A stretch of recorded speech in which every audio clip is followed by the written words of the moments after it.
അപ്പോൾ സാർ നമസ്കാരം. അപ്പോൾ നമ്മൾ രണ്ടാമത്തെ ചിത്രത്തിലേക്ക് കടക്കാം. നമസ്കാരം.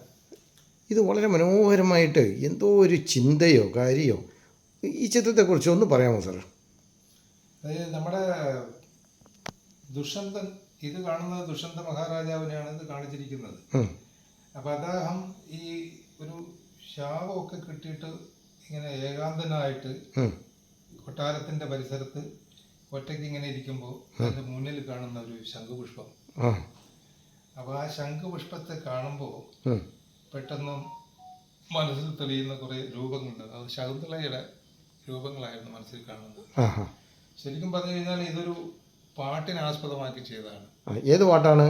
ശംഖുപുഷ്പം കണ്ണെഴുതുമ്പോൾ ശകുന്തളയെ നിന്നെ ഓർമ്മ വരും തുടങ്ങുന്ന വയലാറിൻ്റെ വളരെ മനോഹരമായ നാം എല്ലാം അതെ എന്നും പാടി നടന്നിട്ടുള്ള ഒരു പാട്ടാണ് അല്ലേ?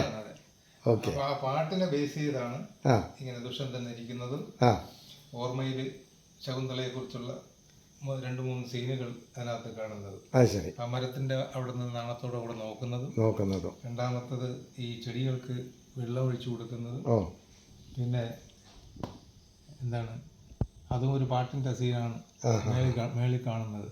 അത് ശരി. താമര ഇലയിൽ എഴുതുന്ന ഒരു സീനാണ് അതിനകത്തുള്ളത്. ഇതായിരുന്നു ഈ ചിത്രം. എൻ്റെ പിന്നിൽ അതേ ഉള്ളൂ. അത് ശരി. ഓക്കെ സാർ, സന്തോഷം.